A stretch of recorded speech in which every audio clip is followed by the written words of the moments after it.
तेज 2024 साधारण निर्वाचन पर कांग्रेस निजर इस्ताहार घोषणा करुच्ची। आज पी चिदम्बरम किछ समय पूर्व आरंभ कर वर्तमान मल्लिकार्जुन खड़गे को आपण देखुं इस्ताहार कमिटी की अध्यक्षता में 16 सदस्यीय कांग्रेस मैनिफेस्टो कमेटी बनी थी और 19 मार्च को सीडब्ल्यूसी ने इसे मंजूरी दी थी।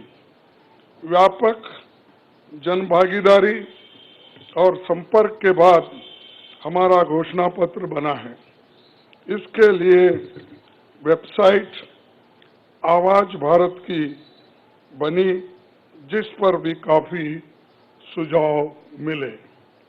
हमारा ये घोषणा पत्र देश के राजनीतिक इतिहास में न्याय के दस्तावेज के रूप में याद किया जाएगा। राहुल जी के नेतृत्व में चली भारत जोड़ो न्याय यात्रा में 5 पिलर्स पर ध्यान केंद्रित किया गया था। यात्रा के दौरान युवा न्याय, किसान न्याय, नारी न्याय, श्रमिक न्याय और हिस्सेदारी न्याय की घोषणा की गई थी। जहां कहीं भी हम गए, इन न्याय की बात हमने करी थी और इसकी गारंटी भी हमने दी है। इन 5 पिलर्स में से 25 गारंटी निकलते हैं।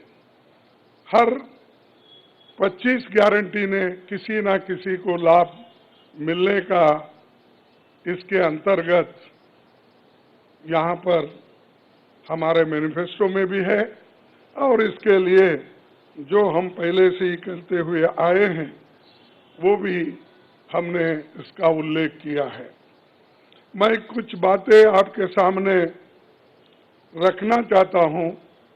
खासकर युवा न्याय के तहत हर शिक्षित युवा की पहली नौकरी अप्रेंटिसशिप के साथ पक्की हो जाए, ऐसी एक गारंटी हम दे रहे हैं और उसके लिए हम 1 लाख रुपए,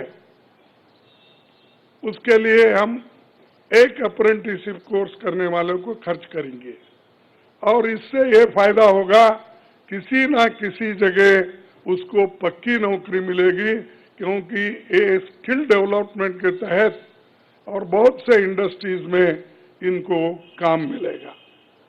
नारी न्याय के तहत गरीब परिवार की महिला को सालाना 1 लाख की मदद देंगे।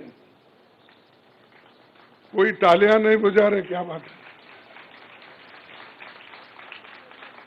गरीब परिवार की महिला को सालाना 1 लाख की मदद देंगे और किसान न्याय के तहत किसानों की कर्ज माफी और एमएसपी कानून की गारंटी भी हम देंगे।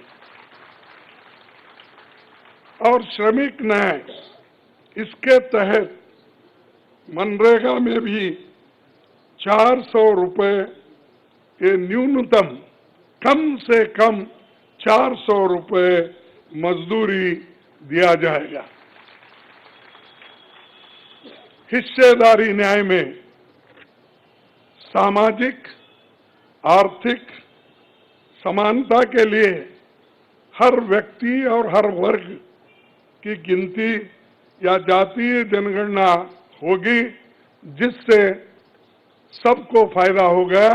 या किसी के फॉर में, किसी के अगेंस्ट में ये नहीं है कि हालात को समझने के लिए ये जातीय जनगणना करेंगे, जैसा कि SC/ST की जातीय जनगणना होती है और वैसा ही जो पिछड़े लोग हैं और भी ये अपर कास्ट में भी गरीब लोग हैं, सबकी हालत क्या है ये जानने के लिए हम जातीय जनगणना कराएंगे और इसका फायदा हर वर्ग को मिलेगा।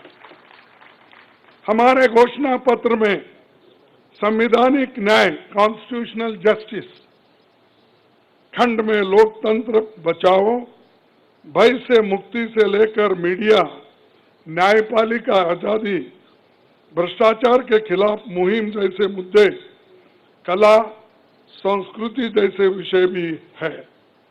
आर्थिक न्याय, इकोनॉमिक जस्टिस खंड में आर्थिक नीतियों, बेरोजगारी, टैक्सेशन और टैक्स रिफॉर्म्स, ये सारी चीजें उसमें हम लाएंगे। इंडस्ट्री और इंफ्रास्ट्रक्चर पर ठोस काम हम करेंगे।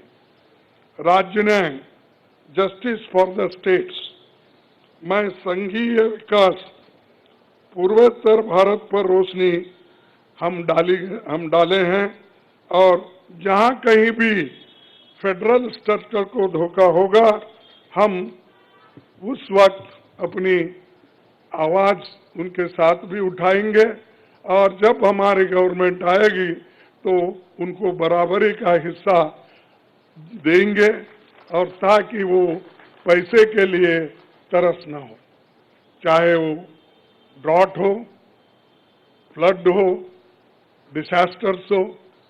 इसके लिए नेचुरल डिसास्टर्स, इन सब के लिए फेडरल गवर्नमेंट को कानून के तहत जो मदद मिलना चाहिए वो हम जरूर उनको दिलाएंगे। उसी के साथ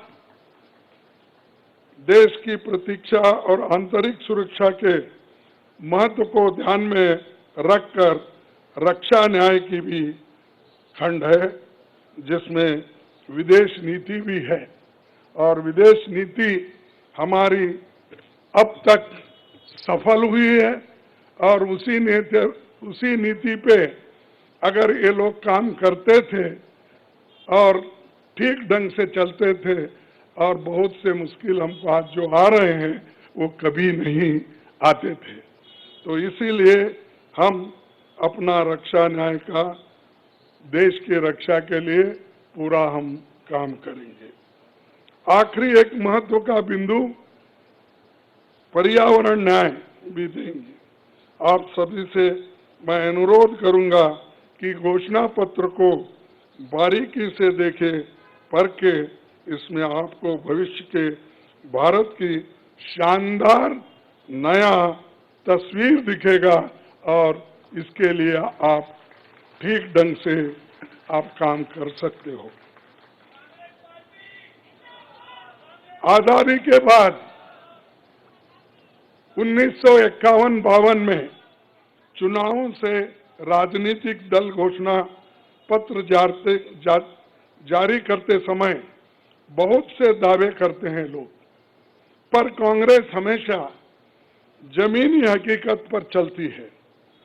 1951 में पंडित जवाहरलाल नेहरू के नेतृत्व में हमारा जो घोषणा पत्र जारी हुआ उसका नाम था व्हाट कांग्रेस स्टैंड्स फॉर। उसका नाम था व्हाट कांग्रेस स्टैंड्स फॉर। पहले घोषणा पत्र को लेकर ये टिप्पणी की गई थी, no exaggerated claims were made, no ambitious plans to entice public or deceive the electorate had been placed before them. A realistic view of what was capable of achievement and implementation alone was presented. ये पंडित जवाहरलाल नेहरू जी के जमाने में घोषणा पत्र दी थी जो realistic है, जो ग्राउंड लेवल पे हम कर सकते हैं, उसी के बारे में उन्होंने बोला था। किसी को फंसाने के लिए नहीं, झूठ बोलने के लिए नहीं,